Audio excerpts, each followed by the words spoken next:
یہ جو ایک جسے کہتے ہیں نا, وہ ہم بچپن میں جب سنت ہوتی تھی تو ڈور پہ گنجل پڑ جاتا تھا, وہ گنجل کا ایک سرا پکڑے تو دوسرا ملتا نہیں تھا. تو کرکٹ کا بھی میرا خیال ہے مجھے کوئی ورڈ سمجھ نہیں آیا, یہ اسی سچویشن میں ہم آ گئے ہیں. اچھا ورڈ یوز کیا ہے یہ جو اس گنجل سے کیسے اس کی ڈوری آپ کو ملتی ہے, سرا ملتا ہے آپ کو. اتنی خوبصورت آپ نے بات کی ہے, اور یہ بات میرے دل میں بھی تھی کہ آپ کی جو اپوزیشن نیوزی لینڈ کی ٹیم ہے وہ پاگل ہو چکے ہوئے کہ اتنے گنجل, آپ کی بیٹنگ گنجل, آپ کی بالنگ گنجل, بکھری ہوئی تھاٹس, بکھری ہوئی سلیکشن, بکھری ہوئی گیم پلان, بکھری ہوئی ہر چیز بکھری ہوئی. یہ دیٹس کم فرام آپ کا جو کوچنگ سسٹم ہے, دے کم فرام. آپ کو یاد ہوگا پچھلے 1.5 سال میں جتنا کریٹیسائز بورڈ کو اور کوچنگ سٹاف کو عاقب نے کیا, میرا خیال ہسٹری میں کبھی کسی نے نہیں کیا. تو وہ کہتے ہیں باؤنس بیک ہوا ہے. اور اسی طرح ہوتا ہے جب آپ نیچر کے ساتھ کھیلیں گے نا, تو وہ آپ کو باؤنس بیک ضرور کرے گی اور بتائے گی کہ don't play with the nature, don't play with the math, don't play with the best. اس کے میس کے علاوہ کچھ نہیں نکلتا. تو یہ ہم نے ایک تو یہ چیز دیکھی ہم نے کہ آپ فور نو ریزن آپ سسٹم کو اور جو آپ کے پلیئرز اور ان کو جو ڈیولپ کر رہے تھے ان کو آپ نے بہت کریٹیسائز کیا. آپ اس کے لیے تو آپ کو تیار رہنا چاہیے, اور اس کا آپ کو ایک میرا خیال ہے وہ ٹائم آ گیا ہے کہ آپ کو خود انیشیٹو لے کے اب یہ پریس کانفرنس کر کے یہ اناؤنسمنٹ کر دینی چاہیے کہ نو مور. میں ہو سکتا ہے کہ کوچنگ میں کبھی نہ ہو جس طرح کا ہم نے گیم پلانز اور جس طرح کا ٹیم کمبینیشن دیکھا عرفان, میں نے اپنی لائف میں. مجھے تو پاکستان میں آپ کے کوئی مائنڈ میں ایک پلیئر ایسا کوچ نظر آتا ہے جس نے چھوڑا ہو؟ ادھر تو نہ چیئرمین چھوڑتا ہے, نہ کوچ چھوڑتا ہے, نہ کوئی کپتان چھوڑتا ہے. ادھر تو چھوڑنے والا پرنسپل ہی نہیں ہے. بابر کو نکالا گیا, 4 مہینے کے بعد دوبارہ آفر ہوئی, اس نے فوراً گریب کی, اس نے کہا جی میں نہیں چھوڑنا. پورا پاکستان کہتا رہا کہ بھائی 4 مہینے ویٹ کر لیں. عرفان بھائی اب یہ میتھڈ چینج کرنا پڑے گا, آپ یقین کرو, ورنہ پاکستان اب بار بار محسن صاحب ہوں, آپ ہوں, ہم یہ بات کر کر کے تھک گئے ہیں جی کہ یہ ڈکلائن کی طرف. اس جگہ پہ آپ کی کرکٹ پہنچ گئی ہے جس جگہ پہ آپ کے بیٹسمین گھاس والی پچ پہ نظر آتے ہیں نا, جس طرح وہ اسٹرگلنگ نظر آ رہے ہوتے ہیں. جیسے کل رانا صاحب نے کہا جی وہ ایسے لگتا ہے کتھک ڈانس کر رہا ہے. تو کتھک ڈانس کا مطلب یہ ہے کہ آپ کی کرکٹ بھی کتھک ہو رہی ہے, چاہے وہ سسٹم میں ہو, چاہے آپ کے کوچنگ سٹاف میں ہو, چاہے آپ کا ڈومیسٹک اسٹرکچر میں ہو, آپ کتھک ڈانس کر رہے ہیں بھائی. تو اس کتھک ڈانس سے بچنے کے لیے آپ کو کچھ نہ کچھ ایسی پالیسیز لے کے آنی پڑیں گی جس کی وجہ سے آپ کو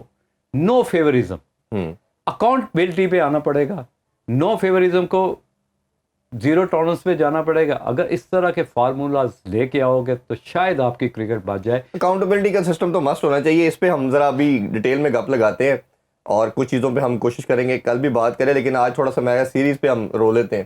جی اثر ہمارے گھر میں آتا ہے اور ایسے کرکٹ کھیل رہے ہیں جیسے ان کی ہوم گراؤنڈ ہے. یس, ہم ادھر جا رہے ہیں تو ایسے لگتا ہے جیسے ہم کوئی ایسی ایلین کنڈیشن میں گئے ہیں جہاں کبھی گئے ہی نہیں, جہاں ہمیں کرکٹ آتی ہی نہیں ہے اور دیکھی بھی نہیں. کھیلنے کچھ اور آئے تھے, کھیل کچھ اور رہے ہیں. وہ آؤٹ آف سلیبس آ گئی, وہ پلیئر بھی آؤٹ آف سلیبس آ گئے. تو یہ جو ایک اپروچ سڈن ہوئی ہے, چلیں T20 میں مارجن میں اس لیے دے رہا ہوں کہ بچے تھے 5-6 کو ڈیبیو کروا دیا, وہ بھی دنیا میں کہیں نہیں ہوتا, ایک ایک کر کے آپ ڈیبیو کراتے ہیں, سکھا کے چلیں لگاتے. ODI میں ڈیبیو بھی تو آپ یہ دیکھیں عرفان, آپ کے سوال کا اس طرح سوری نہیں پلیز ٹیک یور ٹائم, یہ آپ ڈیبیو کیوں کرواتے ہیں؟ اپنی جان چھڑانے کے لیے. We are playing with the new player, آپ کے پاس بیک اپ ہے ہی نہیں. اصل وجہ تو یہ ہے. باقی آپ تو دوسرا پارٹ یہی تھا جو انہوں نے بھی بات کی کہ اب دوسرا پارٹ تھا کہ چلے یہ تو سارے 10-12 لڑکے 3-4 دفعہ نیوزی لینڈ کا دورہ کر چکے ہیں, یہ جو پرفارمنس کے بعد پھر بھی اتنا ڈکلائن کہ نہ ہمارا کوئی بیٹر پرفارم کر رہا ہے نہ بالر کر رہا ہے, اور ایون پوری ٹیم میں ایک انڈیویجول پلیئر ایسا نہیں ہے جس پہ آپ بینک کر سکیں کہ یار ہاں یہ اکیلا تو پرفارمر ہے نا, باقی نہیں ہے, 9-10 نہیں ہے, ایک تو ہے. اب تو ایک بھی نہیں رہا. تو یہ کیا اصل ریزن کیا بنی آپ کی؟ اس میں ریزن یہ ہے کہ میں نے جیسا پہلے عرض کی کہ اس میں ہم سیکھ نہیں رہے. ہونا یہ چاہیے کہ فار ایگزامپل آج ہماری جو ٹیم ہے اس کے آپ سٹیٹس نکال لیں, آپ کی 260 سے 70 کی ٹیم ہے, 50 اوورز ہوں گے, ہم 260 سے 70 کریں گے. آج سے 20 سال پہلے بھی ہم 260 سے 70 ہی کر رہے تھے. ایسا ہی دنیا 350-400 پہ چلی گئی, ہم آج بھی 260-70 پہ ہیں. تو آپ کیسے سوچ سکتے ہیں کہ ہم جیت جائیں گے؟ ہم بات ہی غلط کر رہے ہیں, ہمارا موضوع ہی غلط ہے کہ جی ہم جیتیں. ہم جب بھی اپنی ٹیم کو ہمیں اس طرح کھیلنا ایز آف ٹوڈے ہمیں اس طرح کھیلنا اپنا سوچنا چاہیے جیسا زمبابوے سوچتا ہے, اسکاٹ لینڈ سوچتا ہے کہ ہم جیت گئے تو بہت اچھی بات ہے. ہم ان کے برابر کی ٹیم ہے, کیونکہ وہ یہ سوچیں گے, وہ یہ سوچتے ہیں کہ ہم کس طرح امپروو کر کے انٹرنیشنل جو اچھی ٹیم ہے ان کے برابر جائیں گے. آج اگر آپ بابر اعظم کو دیکھ لیں, آپ رضوان کو دیکھ لیں, وہ رانا بال بھی نہیں کھیل سکتے. ایسے ہی 35 بال 30 رن, 30 بال 35 رن, یہی گیم ہے. اب اس سے اوپر تو نہیں جا رہے نا. اگر بابر نے پچھلے 10 میچوں میں کیا سوچا ہوگا کہ میں اتنا بڑا پلیئر ہوں, میں کنگ بھی کہلاتا ہوں, سارا کچھ ہے, تو مجھے کیا امپروو کرنا چاہیے. میرے کپتان نے کیا سوچا ہوگا کہ جی پچھلے 15 میچ 11 میچ میں کنٹینیوس ہارتا جا رہا ہوں.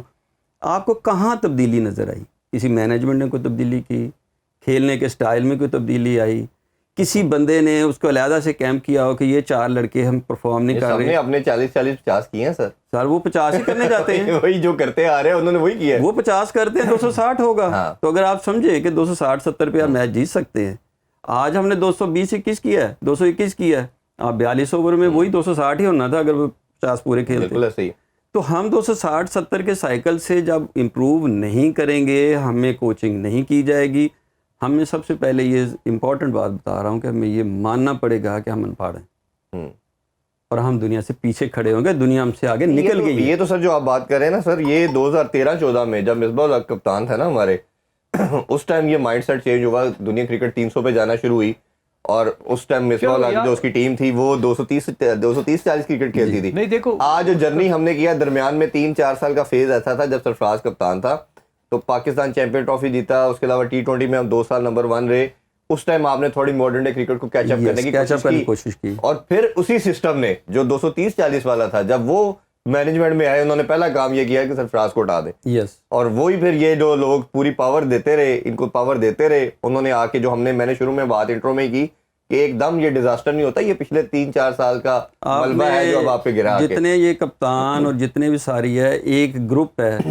اب وہ گروپ آف جو پلیئرز ہے وہ آپ کی نرسری کو اگر نہیں آنے دے گا, نرسری کے ساتھ نہیں کھیلے گا, نرسری کو نہیں سکھائے گا, تو آپ سٹیگننٹ ہو جائیں گے نا. یہ ہو نہیں سکتا کہ میں کسی بھی آرگنائزیشن کا ہیڈ ہوں اور میں نیچے اگر ٹرین نہ کروں تو میری کمپنی ایکسیل کر جائے گی. پاسبل ہی نہیں ہے. تو سر یہ جو رونا ہم رو رہے ہیں انٹلیکچوئل ڈس آنیسٹی کا, وہ یہی تو تھا. 4 سال کسی بچے کو چانس ہی نہیں دیا کہ اگر دیں گے تو میرا دوست باہر ہو جائے گا, میرا دوست باہر ہو جائے گا تو وہ ناراض ہو جائے گا.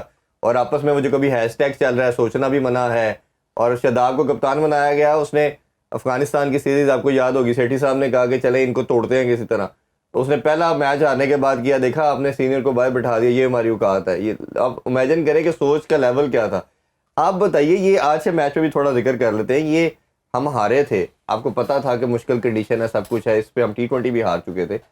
آپ نے چانس لینا تھا, جیسے محسن سر نے کہا کہ آپ کچھ آؤٹ آف دا باکس سوچتے, کچھ چارج کرتے, کچھ اٹیک کرتے, کچھ ڈفرینٹ کرنے کی کوشش کرتے.